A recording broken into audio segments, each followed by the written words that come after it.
So today we're going to talk about how to get organized from day one. So if you're one of our brand newbies who just started yesterday, this is definitely for you. And for those of you who've been here for a little bit longer, there's definitely some things that you're going to learn and be able to refresh on and help maybe coach and lead other new volunteer managers in your circle. So we're going to talk about being productive with less, leveraging technology wisely, the many hats that we talk about wearing as leaders of volunteers, and share some resources and community support. Remember that this is a one-on-one session and we are covering fundamentals today, so don't worry if at any point you feel overwhelmed. I promise we'll point you to the resources throughout the conversation that are going to help you out. So we're going to head back to the chat box and talk about feelings for a minute. We'll take a minute to check in. So please head back on there, and if you're able to play along with us for a moment, that would be great. I want to know a couple of things, and we can use emojis or you can use words, whatever is most accessible to you right now. So if you've been recently gifted volunteer management in your job, please put a gift emoji or a thumbs up in the chat, or you can just simply type the word gift. If you're feeling a bit behind already, pop a turtle in that emoji, or type turtle emoji in the chat, or type me with a big exclamation mark. If you're not sure where to start, you can drop in a confused emoji or type confused in the chat. And if you care deeply and don't want to mess this up, drop a heart in the chat. And yes, you can be more than one of these or a little bit of all. This is completely normal for people who are new to volunteer management, I promise. You can Oh, see we are that. getting a wonderful, yeah, great mix of everything. And I think that I know from my days, especially whenever I was newer, I think I felt all of them all at once. A little bit of that, every little bit of everything all at once. What's that? That, or at least every day I felt all of these. I'm pretty sure. Yep, I think that turtle would pop into my mind every Sunday night. So definitely, definitely relatable. Thank you, everybody, so much for participating in that. So here's the truth no one told you about this role. Volunteer management is its own job. In fact, it's a profession, just like your fundraisers, just like your finance department. You may not have heard of a CVA before. This stands for Certification in Volunteer Administration. And trust me, I hadn't heard of this when I first started my first paid job coordinating volunteers.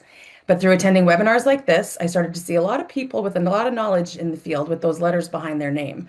And with some experience in the field, you too can become a CVA. You can learn a lot about that at cvacert.org, and easy to just, pop in your Google, what is a CVA? So that's something that you might not be aware of right now. Also, volunteer leadership is work, and most people are not trained for it. You got to put the reps in. That's why we're here today, just to help to build a clear path. Volunteer programs should have their own budget and funding opportunities. If this is missing from your organization, it's worth a conversation. And be sure to watch for the next webinar in our series. We're going to dig into that a little bit more in April. And finally, it should have some form of strategy, and it should be included in your organizational strategic plan or priorities. If this isn't something that's happening with your organization right now, let's have a chat. So this profession, it is a profession. It's not a side task. This feels big because it is big.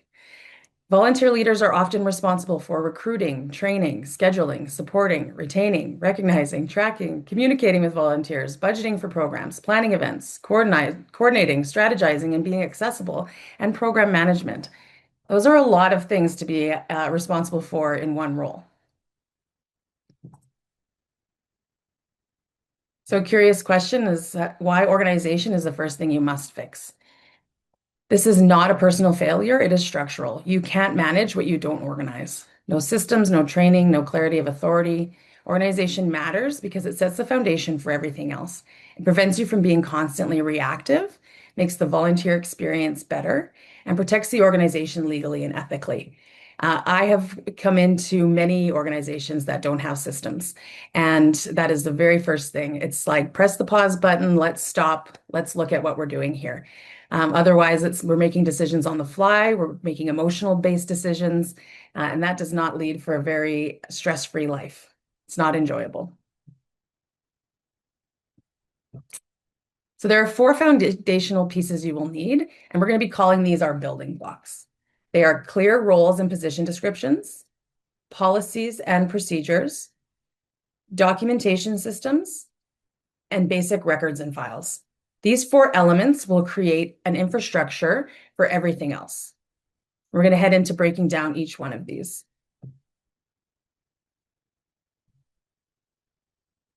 Building block number one. There are several examples out there of how you can write a description, position description for volunteers. You cannot write a prescription. You're not, you're not a medical professional. The goal is that this tells the volunteer what they are trying to accomplish, the purpose, the specific tasks involved, the outcomes, and who they will report to are the very minimum things that you must include in a role description. I'm curious on how you're feeling about role descriptions that you're currently working with. Let's go back to that good old chat and share, if you can, what's one volunteer role in your organization that needs a cleaner description. And it's absolutely fine to type the word all in there.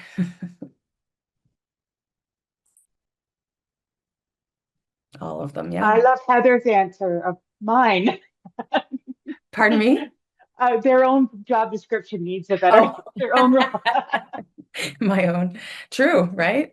Write that Yep. up for your team lead for sure. Yeah, a lot. I'm seeing a lot of all Yeah, a lot of all. and a lot of all of just even just updating the language because sometimes the language gets so outdated, processes get so outdated. Yeah, Yep. Lots of kitchen, lots of amazing. admin. And they say, that they're hard sometimes because they seem to be changing so frequently of, oh, the volunteers are going to do this, now they're going to do this, and having Right. to keep track and updating those role descriptions. Yeah, great question. All Oh, right. good job, Beth. Beth just did all of hers and got it set up and feels like, okay, I got this done. Good job, Beth. Amazing. That is a huge, like, That's huge, right? That is huge. So building block number two, policies and procedures. Key policies to establish early in your program are very essential. Screening, confidentiality agreements, safety protocols, boundaries. This is one of my personal favorites and one of my biggest struggles. Grievance processes, and your organizational approach to recognition.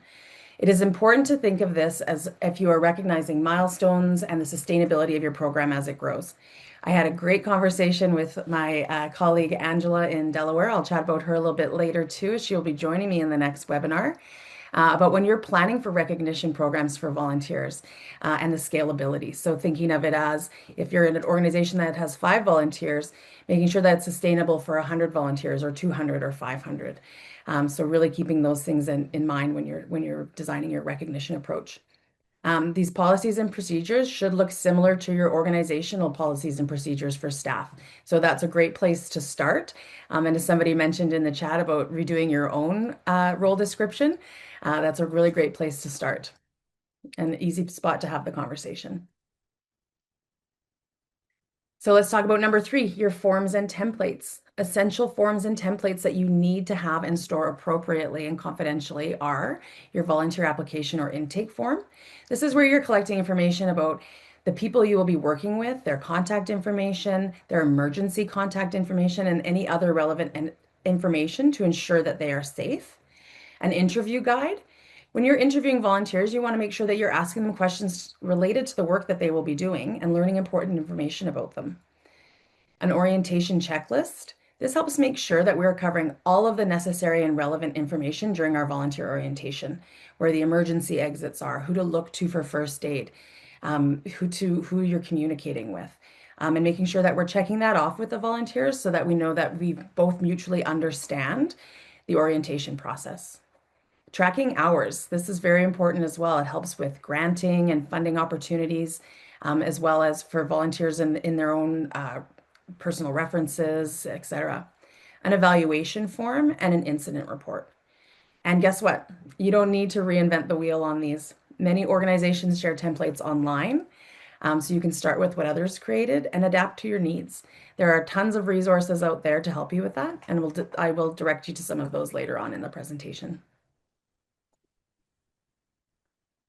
And building block number four, what you must track. So for each volunteer, you need to maintain up-to-date contact information, availability, roles they are trained for, and what skills and interests they have, or where they might be a great fit for another role. Any trainings or certifications or background checks that are required or have been completed. Again, I'll mention their emergency contact. It's very important information. And any recognition they may have received. For example, if you're doing a 1 year, 5 year, or 10-year service award, these records aren't just important today, but for any new staff who may be your successor or who may join your team. So really thinking about future planning there. All right, we're just going to take a quick pause here and see if there's any questions coming up in the chat about what we've covered on building blocks. Or sorry, chat in the Q&A, not in the chat. Not in the Q&A section, but one thing I wanted just to go back to is we're getting some people saying that perhaps, they're getting mixed messaging of do they even need position descriptions? Or, getting told, do I need them? How do I get that organized? What would you say if, people are saying, do I even need a position or role description for my volunteers? I think absolutely. Just like any kind of position description that you would get if you were coming into an organization as an employee, you need to know what you're responsible for, what decisions that you can make, where you need to be and when. And then also learning about the organizational policies, right? Dress code, things that are like safety specific. Can I wear open-toed shoes into a factory or a warehouse and things like that? So yeah, they're very important. You absolutely need a position description. As well as I think the volunteers need to know what is their boundary of their role so that they're not acting outside of their boundary in their role. And if they do, you've got some type of, something to hold people accountable with. Yeah, absolutely. It definitely helps in that evaluation. And sometimes it helps us really discover that we have a volunteer that's not a great fit for the role that they're in right now, but we have another one that they would be, Mm. amazing at, right? There's a job for everybody, I promise you. Lena had a great point of part of the role description too is letting people know who is their supervisor, who do they go to for questions, for concerns. Oh, and we've got two questions in right now. Yeah. Wouldn't it also be important to track misconduct and complaints as well when you're looking Yeah, at tracking definitely. the? Mhm. Yep, yep. So that can be in that evaluation form or part of your grievancy policies. But yeah, absolutely. And then, yes, I've popped into the chat, but in case you missed it, the slides, the recording, everything will be sent out to everyone after today. So do not worry about trying, oh my goodness, I have to keep up with everything. Everything is going to be sent out to people who are just everybody at some point shortly. It'll be all sent out to you. Yeah, definitely. And we just really have that goal of making sure that we're supporting new volunteers and existing volunteer leaders. So we definitely want to share out the slides and the information. So you don't need to be feverishly writing in your notepad. You'll have all this information delivered to your inbox. And Kim wanted to know, how do you use the role description to keep people on task and not start changing their role? To keep people from changing their own role. Or Yeah, even just perfect. keep people on task with it. Yeah. How do you? Because Mhm. you can refer back to it. So if you've got that role description that clearly It makes outlines what sense. the Yeah. expectation is, and what their duties are when they're on shift, then you can just refer back to that. So that's where it really comes in handy and saying, Karen, we've got you here listed under breaking down the cardboard, but I saw you were answering the telephone, so it's not part of that role description, right? In a very simple context. But yeah, it really helps us, gives us something tangible to refer back to, right? And not just kind of on the fly. So it was in my mind that I didn't want you answering the phone, but I didn't write it down, so that wasn't properly communicated, Hmm. right?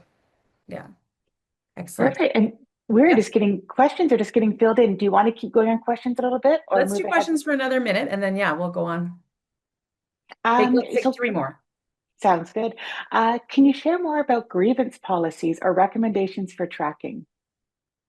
So that ties into that previous question about having those tracking those conflicts or things like that. So I definitely primarily would look to your organizational policy first and build your volunteer policy after that. But volunteers also need to be able to express if they're feeling, upset about something or if they've had an uncomfortable experience and they need to know where the outlet is for them to express that. I like that. And then we've got two questions that are very similar. So I'm just going to combine them. Is if you're coming into a role and trying to do some changes, but you're working with volunteers who have been there quite a long time. And Yeah. you're the new face and you're trying to put in these policies, changes, all of this stuff. How do you Yeah. establish yourself as a leader? And how do you handle those changes that, you know, you're Yeah. coming in as the fresh person?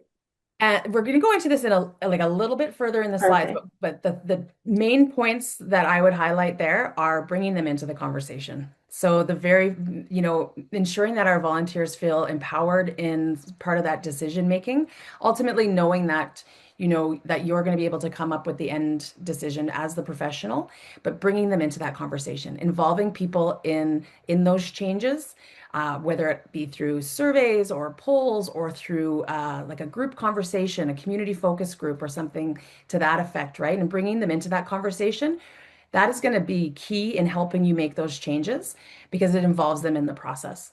Um, I can think of a time where I physically took people through a space and said, let's move things, this way and see how we can walk through. And then let's move things this way and see how we can walk through. Right. And it really helped them. They're like, oh, I see it. I feel it. I understand it. So that's Super. the very key thing is involving them in that conversation. And then we're going to go into it a little bit later, but really also we're not changing anything tomorrow, right? We have to Mhm. really make some thoughtful decisions. We need to do a little bit of work and think about all of the people that those changes impact. You can't expect a volunteer to come into a space and everything is moved. They don't know what they're supposed to do without having that communication, involving them in the process, and really thinking out all of the people that are impacted by it. So that's a great question. I have a lot of experience in that space, Mhm. having had to make some big changes with volunteers and being that new person. So yeah, I'd love to talk Perfect. about that more. I know we could just maybe that's the next webinar Yeah, is being the new kid on the block when totally. things are already in place. Yeah, yeah, Perfect. and Well, that's then a real let's. struggle. Mhm. Okay.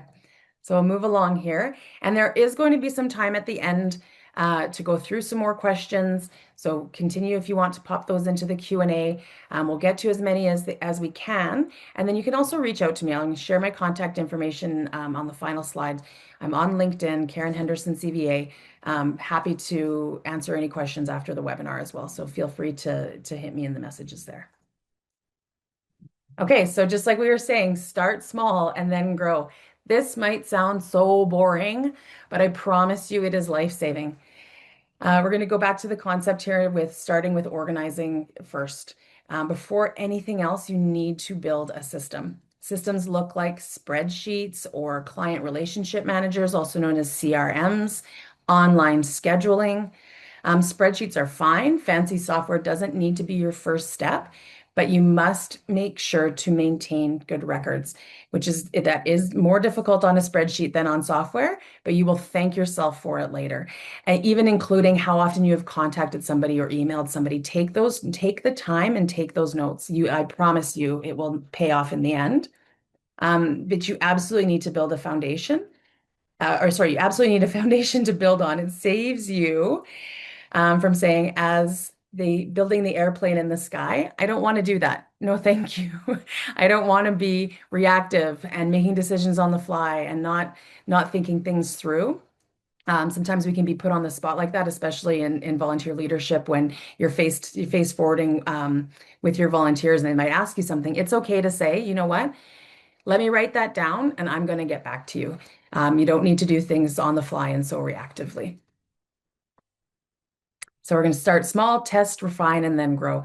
And that's leads, back into that question about, how do we make these changes? And that test part is very important, especially when we're working with volunteers. So again, being proactive, not just busy. Stop trying to fix the handbook. Stop recruitment, recognition, and building a database all at once. You need to prioritize, triage, and breathe. If you do only this, you are succeeding. If you're past your first month and you haven't done this, don't panic. Just reset and make this a priority now. Take the time to understand what the current volunteer roles are. This will help you assess what your needs are or what needs to be changed. And connect with the staff that work with volunteers. Learn from them. Meet them where they are at, and you might be surprised what you find out. And if possible, identify urgent gaps. You'll notice I say don't fix them, don't fix the gaps, but take a note and work on a plan towards solution for those urgent gaps. Set a communication rhythm. Not every update is urgent. A weekly or monthly, bi-weekly check-in, that might be all that you need. People love hearing from you, I'm sure, but getting an email two, three times a day or two, three times a week from your volunteer coordinator feels scattered. So schedule a day of communication, maybe on a Thursday, so that you can catch folks over the weekend and be all set for the next week. Or pick the day that works the best rhythm with your volunteer schedule. So let's just talk about technology here. And we are going to launch a quick poll. There's an old saying, don't let the technology tail wag the management dog. So use the technology to save time, not create more work. Good software can often be a great method of communication.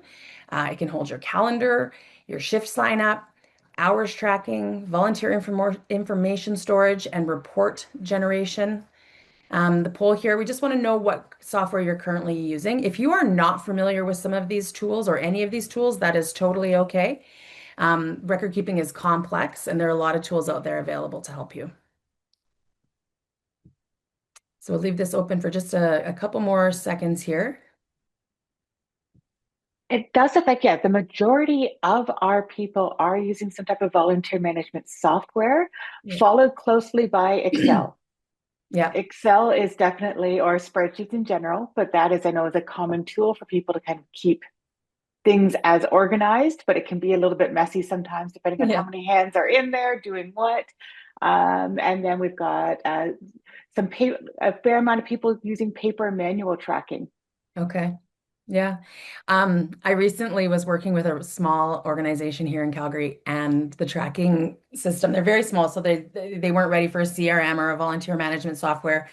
So the tracking was spreadsheets. And so it kind of brought me back a bit because I have used online technology for the past number of years. And yeah, really making sure that you are keeping those records tight, putting a title to everything, really making the tracking. There was a period of time where, I mean, the spreadsheets are shared, and someone said, "Well, what are these highlights for?" And I was just like, "I don't even know what I was highlighting." Right? It's like, "Oh my gosh, I have to." So then I created a sheet one and it was like, "Here's the rules of this sheet. Here's what this means. Here's what that means." It was terrifying. So, and then, multiple copies end up happening in the formulas. And so, they're great to start with, but it's giving me some trauma right now. Thanks, Karen. We can close that poll. Perfect, thank you.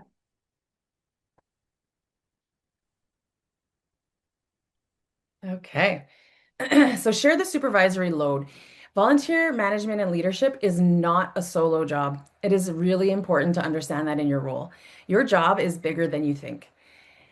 This one slide will save you months of frustration, and I feel like this is a great list of questions to just ask your boss this week or your supervisor, really clarifying these things. Who supervises the volunteers day to day? Sometimes it's volunteers supervising other volunteers. Are you required to be forward facing? You really need to clear that up and finding out what decisions you can make. I've used that on Mural or Mura and used different sticky notes to say like what I think I'm responsible for, and then having my lead clear up what I actually am responsible for and what decisions I can make. What needs approval? You might have a certain level of costing that needs approval, or scheduling, or a number of different things that could come up. So really clarify that. And also, I love this, is what does success look like? Setting yourself up, even if let's say you wanted to interview volunteers to, when you're wanting to change some of the role descriptions, you need to set yourself an internal goal of what success looks like. And you also need to know what the organizational goal of success is.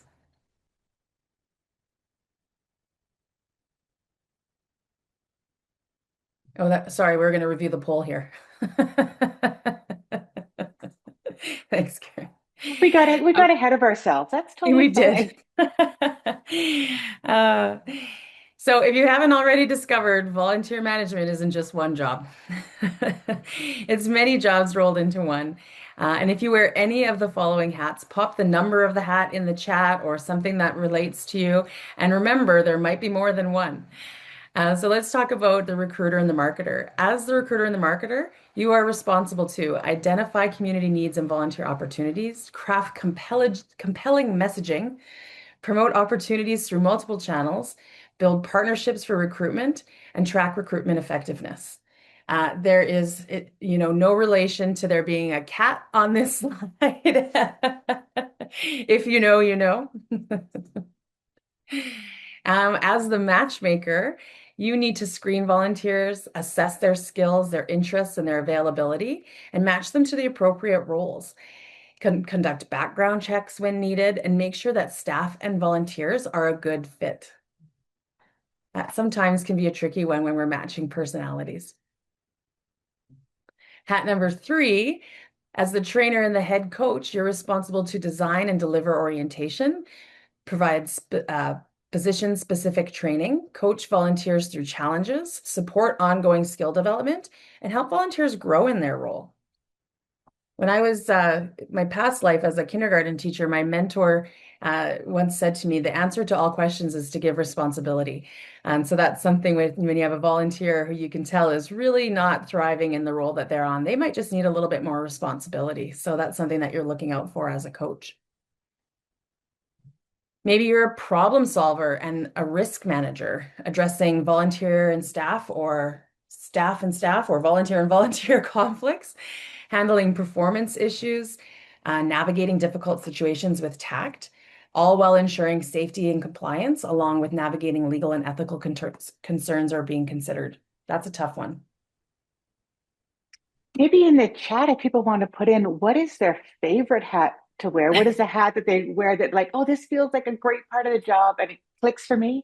But also, what is the hat that it just struggle to put on that they're like, oh, I do not like this.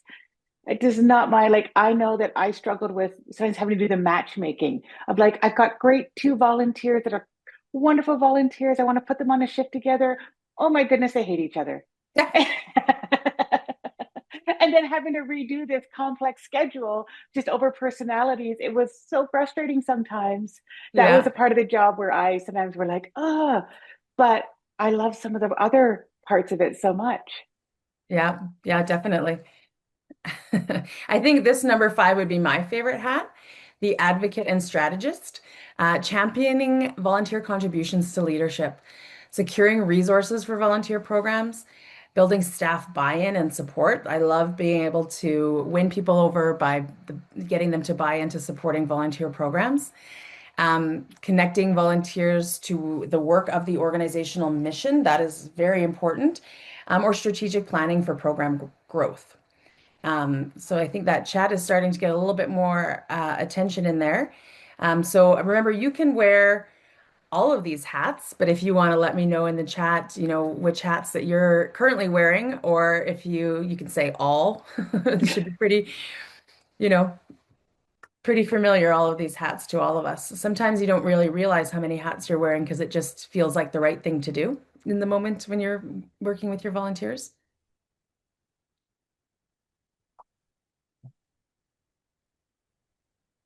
All to some degree, I agree. Too many hats.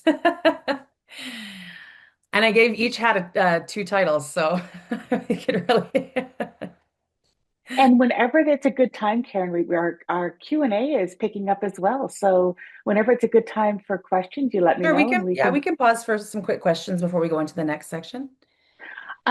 People talking about doing feedbacks and surveys and that kind of thing with their volunteers to elicit that feedback, so that they can do it, as they're looking at program change, you want to get feedback from the volunteers, but sometimes struggling to get that feedback. They're putting out that questions, putting out that, hey, help us do this, but not getting the feedback that they need. Is there a way that they could do to encourage the response from volunteers?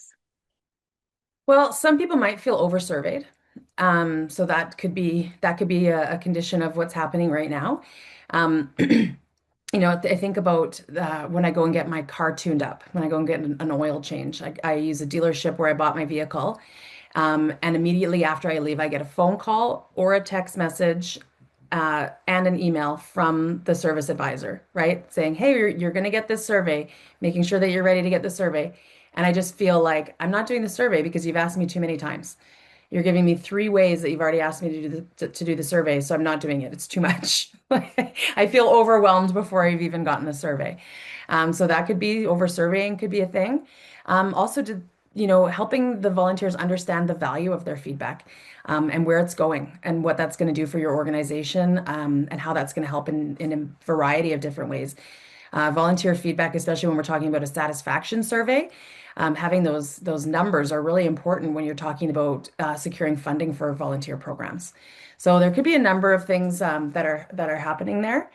Um, Hopefully that's helpful. I think later on in our series, we'll head further into data management and data collection. And I encourage you to, there are a lot of webinars out there that rotate through data management and securing. So anything else, Miss Karen? So you're on mute. That's only happened once so far. I think that's a record for Good me. job.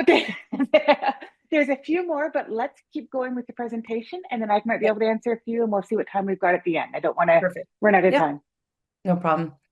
Okay, so let's start wearing one hat at a time and organizing our time effectively. You are not alone here. Every leader of volunteers has been exactly where you are right now.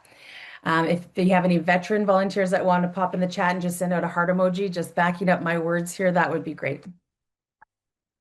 So what are we going to do our first steps on Monday? So this is the hardest advice, but the most important.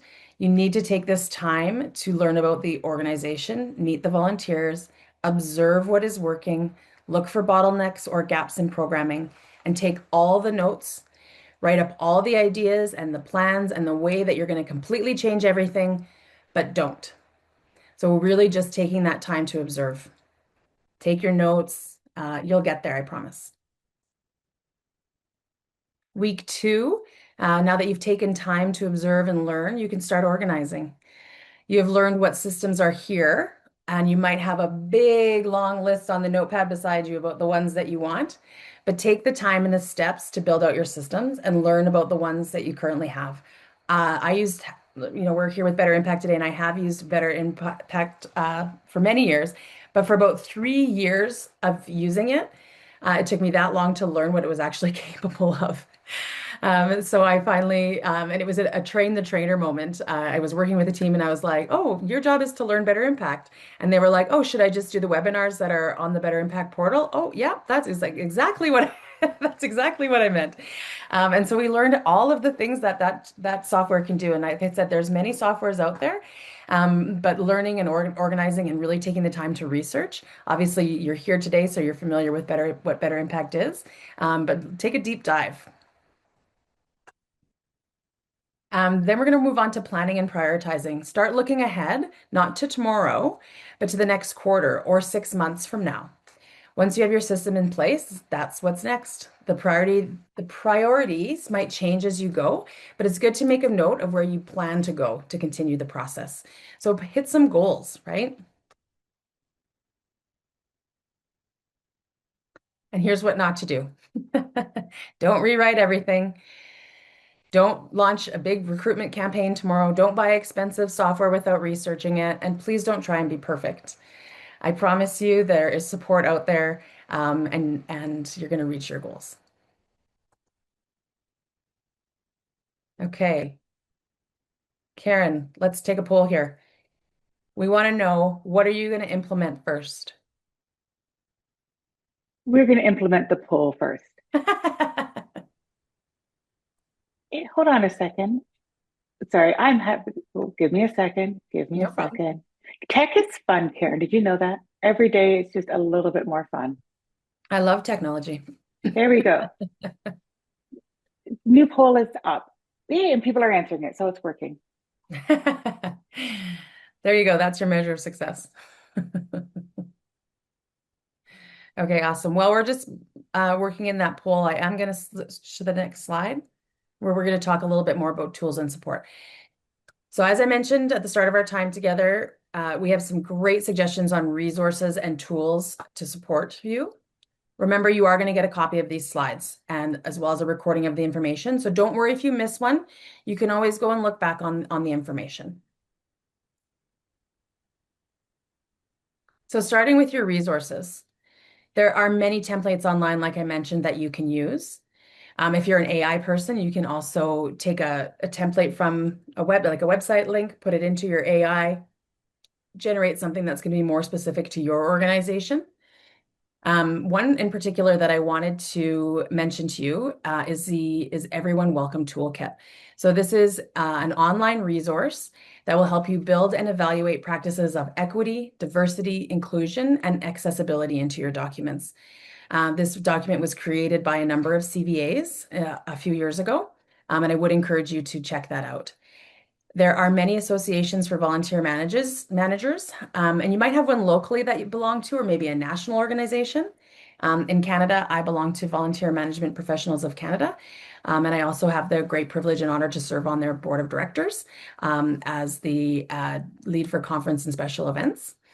And several of my colleagues, both here in Canada and in the US, belong to Alive, which is another great organization for volunteer managers. So please do check both of those out. That was VMPC and Alive. And I promise you, you're not alone. I think I've said it a few times, and hopefully you've made some connections with people on LinkedIn and in the chat. And if you didn't have a chance to before, please feel free to pop that in there. Follow your peers, connect with them. It's just, such a welcoming community. That's the one thing I know for sure is that leaders of volunteers are the most wonderful people. I have met so many friends online over the years and through webinars, and then on the occasion when we've had the opportunity to chat online, sort of the in-person online, it's quite amazing to say, "Oh, I thought I already knew you." Oh, great. Look at great. Better systems tracking, position descriptions. So sorry, I'm just popping into that poll. I love it. Thank you, everybody. Thanks for participating in that. And while you're there, you can maybe think of what your next step is as well. So I can't wait to see. Awesome. Okay, and where to find help? Well, I'll start with Better Impact because that's where we are. You're already here today. So this means you're following. There are lots of webinars, very frequent webinars to attend on all subjects related to volunteer management. I promise you, you will probably find what you are looking for. And if not, send them a suggestion on something that you are interested in. Don't get overwhelmed. Plan some learning and research time into your week. You can spare an hour to do that time for yourself. It'll pay off in tenfold. Follow along on this series as well. We will be gathering again in April with my colleague Angela Williamson. You might still be here. She is a CVA located in Delaware, excuse me. We're going to work together and walk you through the next steps for new leaders of volunteers. If you're there, Angela, give us a little wave or a hi in the chat. And if you're not there, then I'll wave and say hi for you.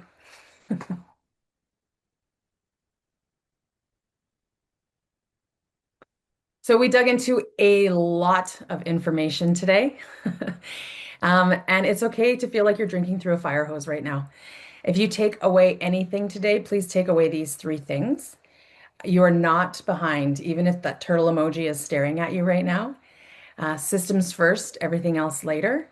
And ask for early clarity. That is, I can't stress that enough.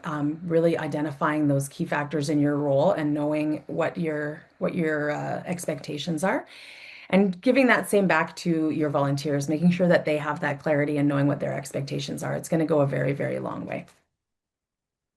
So if you think you can remember these three things today, pop a thumbs up in the chat or put the number 3.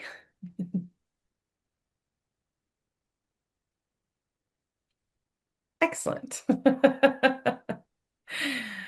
Nice and quick. Look at that chat going off. Amazing. Thank you so much. This is great. So we're going to pop back into some Q&A here. I am so grateful that you've spent this time with me today. I truly, truly appreciate it. We have lots of time for questions, so please pop them into the Q&A box, and Karin will field those out. Mhm. This is perfect. One of the things before we get into Q&A, I'm going to do a shameless self-plug for the Better Impact user groups, which is a great way to connect not only about the software, but also just network with your peers and talk about what's coming up with volunteer management and make those connections. They are available to anybody who currently uses our software.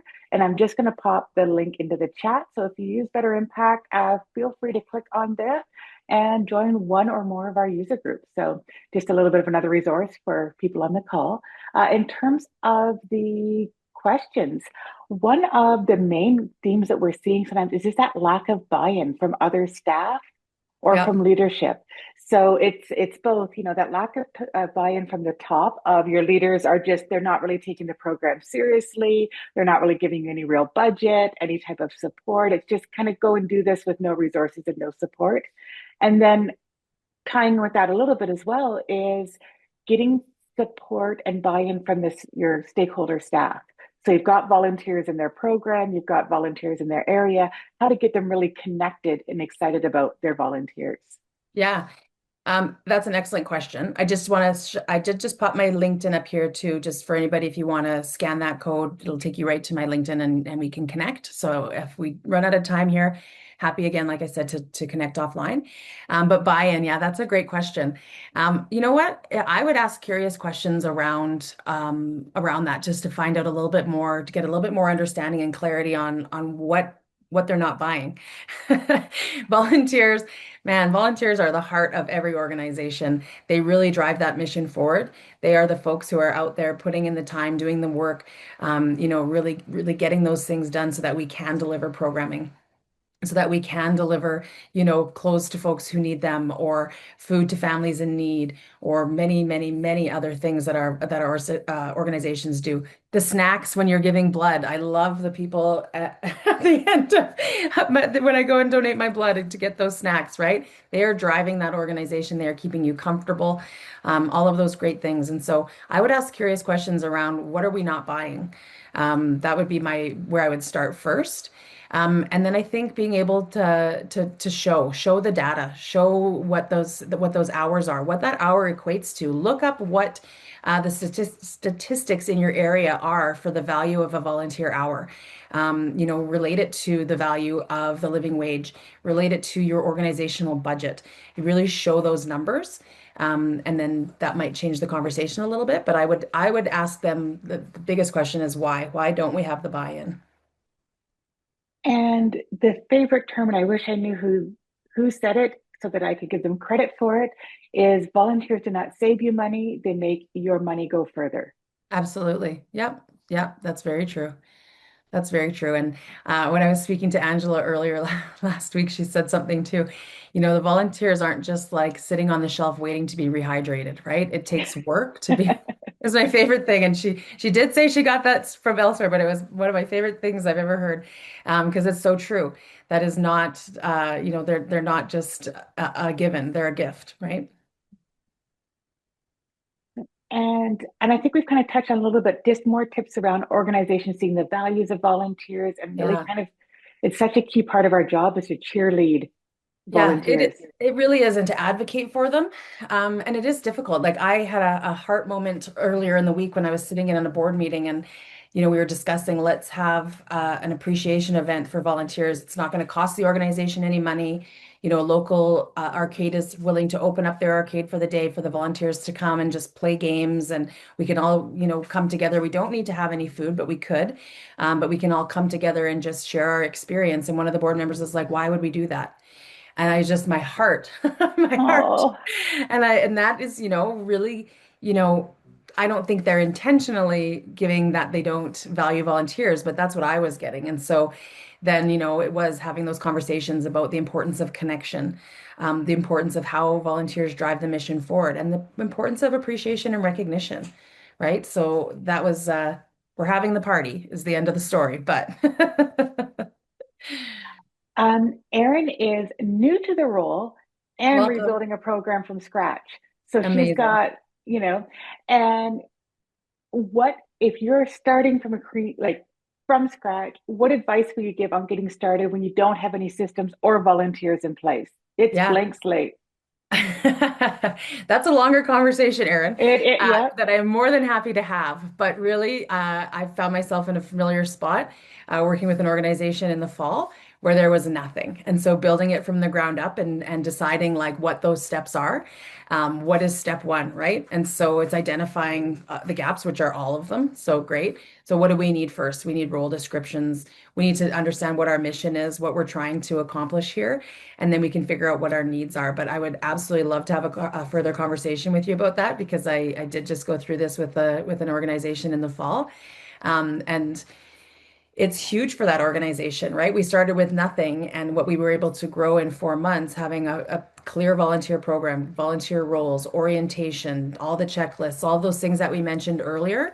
And so it's just starting step by step, right? What's the most important thing? Well, those things that we mentioned, you need to have their name, their availability, their contact information, their emergency contact. Well, now we have, the bare minimum that we need to be able to engage them in what we're doing. And then what's the next and what's the next. So, um, it's hard to just continually work off of the bare minimum, but if you just start there, things will grow as you grow. You. Yeah. Um, some of the other question themes I'm seeing is knowing what your good workload is. That some people are doing volunteer management off the side of their desk. How do you manage that? Or they're working part-time and they're managing, 100, 200 or more volunteers. How do you do that advocacy for yourself that you cannot have a strong, robust volunteer program if it's an afterthought, if it's a side on the side of your desk, if it's part-time work? Yeah. Yeah, that's so hard. And you know what? It's so real. Like there's so many people experiencing that same thing, and lots that are on this call today. That's a really, really tough one. You need to, again, be really clear about what you're communicating for advocacy and what your needs are and what your job is, right? I hear it every day. I don't have any more capacity, or I can't add this onto my plate. But yet, what do? We continue to add it on because we're thinking if I don't add it on, I'm not doing my job. And I think that's where you have to have a real conversation with your leadership and show them the work that you're doing and the time that it is taking and what is required of it. And then maybe that's where it's time to split the volunteer management from what your job that you were hired from and the gift that you were given into two roles. But that's an organizational conversation. Mm-hmm. But I think it's definitely like it's that we're always doing more with less. But boundaries are extremely important and what we actually can deliver and deliver effectively. If we don't have the time to do it, if you don't have time to do it right, when are you going to have time to do it over? That's a very good point Yeah. in terms of, you don't want to keep repeating old patterns that are just Yeah. Yeah. not So going to get you where it needs to be. yeah. So I'd say when the how is having like starting those conversations. And some of the I know it's questions scary. are speaking about just feeling that overload with administrative tasks. Like Hmm. they're just doing so many admins and emails and tracking and spreadsheets that they don't feel they actually get to how do I recruit? How do I interview? How do I build programs and do the stuff that's actually my role Yeah. to make that whenever I'm stuck doing all of this stuff. Yeah, and that's so I would check and see about onboarding an administrative volunteer and seeing what your organizational policies are around that and what information that volunteer can help you with. Um, Administrative volunteers are great. I love I it. know, yeah, they're fabulous. And again, I just had just a quick story about administrative volunteers and having clear communication. I once enlisted a couple of volunteers to write out cards. It was National Volunteer Appreciation Week and we were giving them a little card inside and I wanted it to say I can't remember what the direct quote was, but I wanted it to say like, Michelle, you are the heart of the organization. And so in the example that I showed the volunteers, I said, can you make this say Karin exclamation mark because I used my name as an example, Yeah. you are the heart of the organization. So 250 cards later said Karin because I wasn't clear on my communication with my administrative volunteer. So that was a very fun experience. But yeah, I would say if you're bogged down by those administrative tasks, also look at your systems. What parts of your systems are you not using effectively? If you maybe aren't using a software or something like automated scheduling, tracking, find out what those things are and really evaluate. Write down all of your tasks in a day.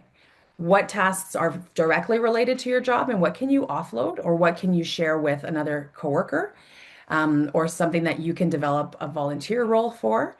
And so really, I would look there first. I would look at what it is I'm doing in a day and where I can make changes. It's hard, I One, know. it is so hard. I know one of the things So whenever I hard. moved my interview scheduling to an online platform. So they would just sign up for an interview and it got rid of all of that. Can you come Tuesday at 2? No, I can come at Yeah. 2:30. I moved it all to the schedule, like the same schedule that the volunteers have, Yeah. that I'm like, there, you can just pick your own interview time slot. And it saves so much back and forth. Yeah, and also thinking about your volunteer interviews or your volunteer Onboarding. Are you doing onboarding Monday, Tuesday, Wednesday, Thursday, and Friday, or can you onboard multiple volunteers on Fridays? And meanwhile, Monday, Tuesday, and Thursday, they've looked on Better Impact and gone through online training modules that you're able to set up through that system. So there's lots of ways to leverage technology and to save your time and to get your time back. I know sometimes those ways are scary, especially if we don't know about them. But if you can spare an hour of time in your week to start learning about it, you might be able to get there a little bit quicker. You want to, yeah, efficiency, like being busy doesn't mean that you're being efficient. Being busy doesn't mean Hmm. that you're doing your job. Being busy doesn't mean that you're killing it. So taking that time back for yourself and looking at areas to make it, what do they say? Work smarter, not harder. But yeah, it's tough. I acknowledge that all of these challenges are really tricky and difficult. I've been in that space and I've been doing the exact same thing that you are doing.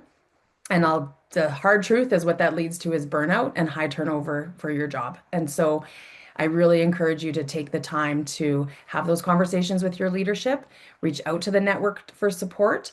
And I really hope that it gets better. And I think the last thing just to touch on as we wrap up, and we still have, I'm going to try and follow up with all of the questions we didn't get a chance to do because I don't want people to feel, For sure. you might just be hearing from me. One of the things people are looking for is how to re-engage volunteers that may be drifting away a little bit. So, they haven't volunteered recently. They're just kind of not doing active service, but they've given active service before in the past. How to re-engage or to make that decision on. Yeah. So that's where you might learn something new. You might learn about, what has happened. Is it something in their life? Is it something to do with their experience as a volunteer? Are they just not challenged in their role anymore? So I think the very first thing is to start with the conversation, and asking those curious questions like, "Hey, I haven't seen you around in a while," and it could be, "Oh, I broke my foot and I haven't been able to come in," Yeah. or I've decided to spend my time elsewhere, and I can't love volunteers more. I truly, truly can't. I think they're amazing people and I absolutely adore them. But the reality is sometimes people are here for the reason, season, or a lifetime, right? So not all volunteers want to stay with an organization forever. Some do, which is amazing. But I think just reaching out, and that goes a long, long way, that letting them know that you're thinking about them and that you do have that care, that will go a long way, I think, with a lot of volunteers. More than happy to continue chatting about this for hours and hours. So thank you, everybody, so, so, so, so, so much for spending time today. I truly, truly appreciate it.